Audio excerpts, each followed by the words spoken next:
ito lang, gusto lang nating tawagin at makapanayam, makakapuso ang Bureau of Internal Revenue dahil pinadodoble kilos po sila. Ang House of Representatives, sinabi ni Speaker Ferdinand Martin Romualdez, "Uy, doble kahit kay BIR." At mukhang yung kanilang target collection medyo palyadowing. Tumaas naman daw na 17% pero yung target, kapos pa rin. Yung target hindi pa rin maabot. Nasa linya natin si Commissioner Romeo Lumagi Jr. ng BIR. Commissioner, magandang umaga. Si Joel Siweng po ito. Live po sa Radyo DCWB. Morning, sir. Good morning po, Joel and Weng at mga taga-subaybay ng programa. Mahalaga daw po makakuha natin yung revenue targets para mapabilis po natin yung mga programa at mga proyekto po ng kasalukuyang administrasyon. Ano bang problema at hindi natin naabot yung naabot ba natin yung target o kulang pa, Attorney Lumagi? Well, una-una, tama yan. Talaga namang napaka-importante na makamit natin ang collection target. Ang collection target kasi na naatas sa atin ngayong taon na to ay 3.055 trillion pesos, which is 22% increase over last year yan. So medyo mabigat po talaga, malaki-laki po talaga ang naatas sa atin na collection target. At pero lahat naman po ginagawa natin. Ngayon meron tayong approximately around 15% increase over last year, kahit na hindi naman masyadong di ba nga yung ating economy ay yung ating economic growth ay hindi rin naman na-meet yung target, yung ating economic growth. So kaya relatively kaya naman narinig din naman natin na na-appreciate din naman ang increase at the performance ng BIR sa collection target sa collection performance na approximately 15% po ang increase nito. Nasaan po ang problema, Attorney Lumagi? Bakit hindi na aabot ang target na itinakda po ng economic managers? Maraming rason yan, pero kami naman dito, kung ano naman ang iatas natin, kahit naman na gaano kalaki yan, ay gagawin naman natin lahat ng magagawa natin. Kaya talaga namang tinupursige natin ang paghahabol sa mga illicit trade at saka dito sa mga nawawalang revenues dito sa online platforms, online sales. Kaya lahat naman po ginagawa po natin. Actually, Attorney Lumagi, ang binabanggit po ng Kongreso, nagpasa na ho sila ng mga batas. Particular yung ease of paying taxes, ma-digitalize at mapadali yung pagbabayad po ng buwis. At yung proseso ay libre at madali na.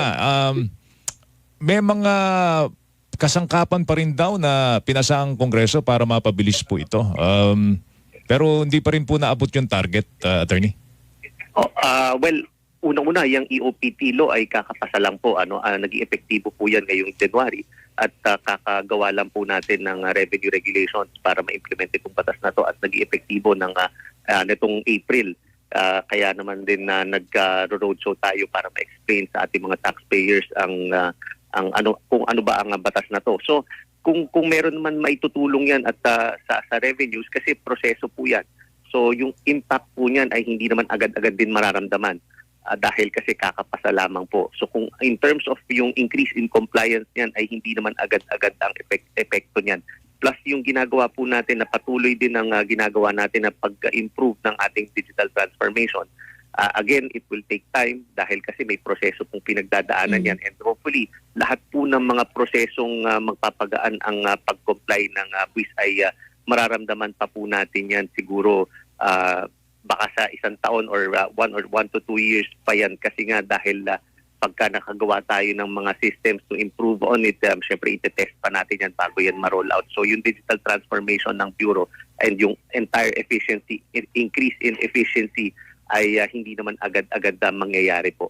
Attorney Lumagi, itong problema, siguro kasi parang kung ikaw ay ordinaryong mamamayan, wala kang pambayad na accountant, ang hirap mo intindihin at unawain at sundin po yung proseso ng pagbabayad ng buwis. Actually, minsan Weng, ang isa sa mga pumipigil sa mamamayan na magbayad ng buwis, baka pagka nagbayad ako, ito kusang loob kong ginagawa, masili pa ako ng BIR dahil hindi ko alam maimbestiga pa. Kasi hindi mo alam yung tamang proseso. Yun. Paano ba yun, Attorney? Paano ba natin mapapanatag ang loob ng ating mga kababayan? Para mahikayat natin yung ordinaryong mamamayan na magbayad po talaga ng tamang buwis. Well, una-una, yan nga po, kaya po ginagawa po natin lahat ng yung improvement dito sa BIR para mapakita na mapagkakatiwalaan naman po ang ating ahensya na gagawin po namin ang tama pagdating sa pangongolekta ng buwis. Kaya po minandato po natin unang-una yung ISO certification ng buong opisina, lahat po ng district offices at revenue regions ay magkaroon ng ISO certification para mas transparent at mas standardized ang mga proseso. Parte po yan ng ginagawa natin na para naman manumbalik ang tiwala ng mga tao at pagka nagbabayad ng tamang buwis ay wala na yung hindi naman sila mapeperwisyo. Kaya rin tayo pinapaigting din natin ang information awareness. Kaya po patuloy din ang ating dialogo sa mga taxpayers. Naggawa po tayo ng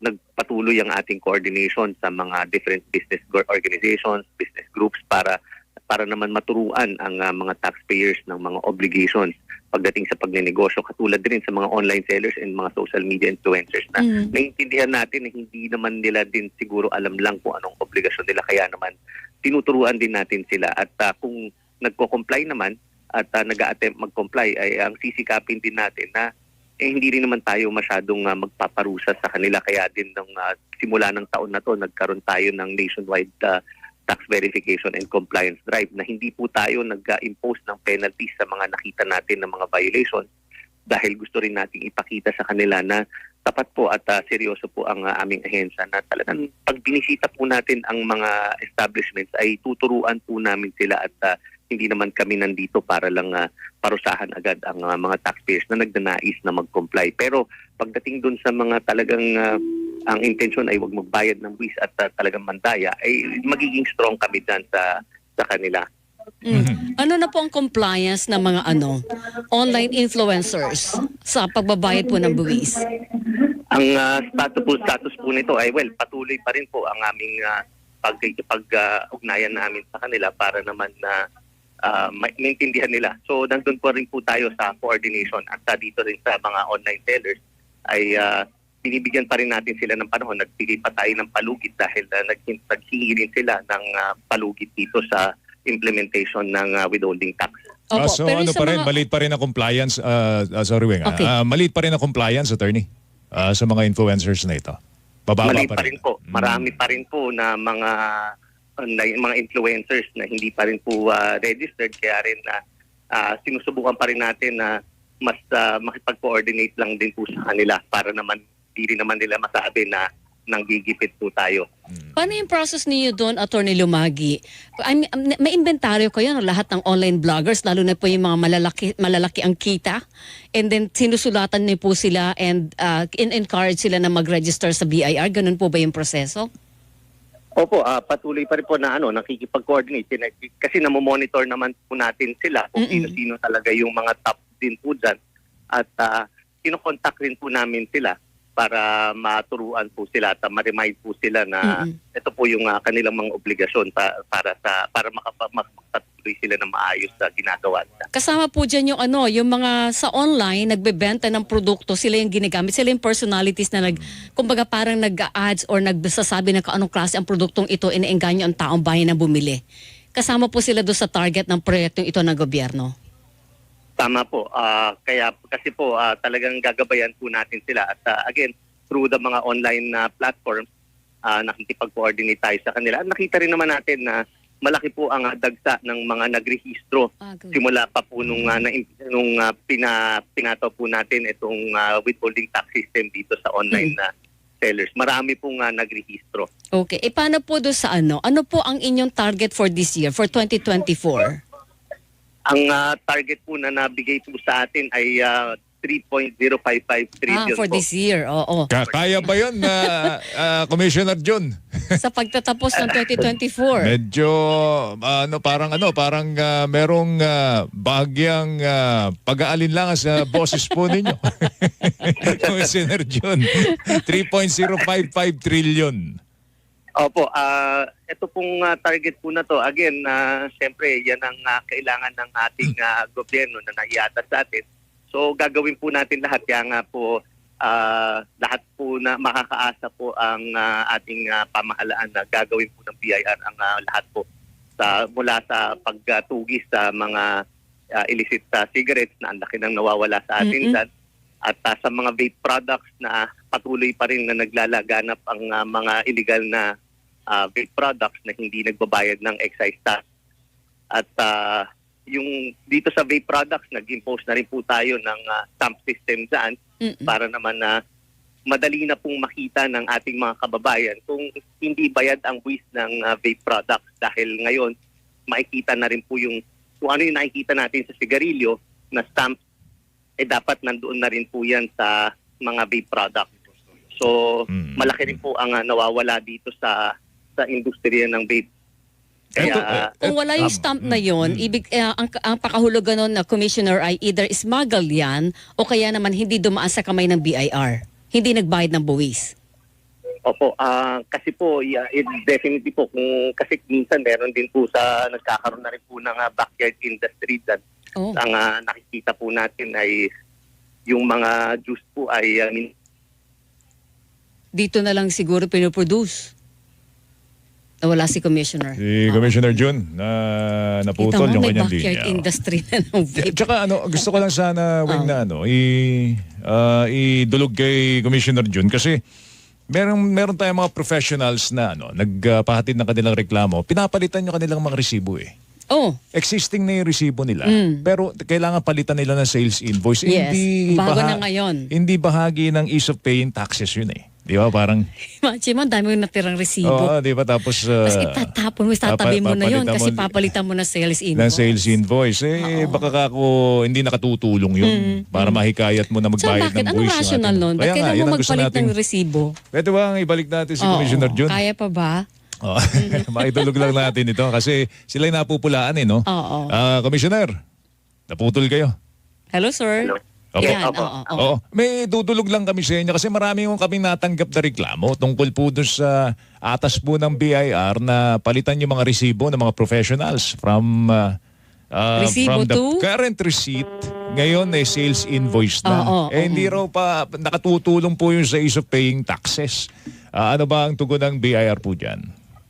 Well, una-una yung pagpalit po ng invoice kasi po dati iba-iba pa ang uri ng mga resibo na binibigay at kaya nakakalito dahil kasi official receipt at saka sales invoice, dalawa po yan. Ngayon, pinag-isa na po yan. Ang ano na lang talaga is invoice. Wala nang distinction whether nagbebenta ka ng produkto o serbisyo ang yung essentially produkto. So, invoice na po lahat.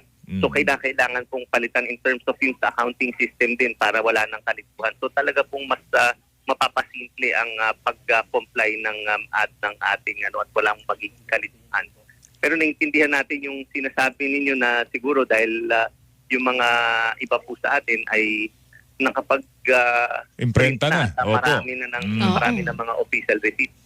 So yan po yung issue ng mga iba. Kaya po ano ba pwede natin gawin doon, Commissioner Jun? Baka pwedeng tataka na lang o ano ba pwede? Pero hanggang December lang daw yung Joe. Sayang naman yung mga resibong na imprenta na.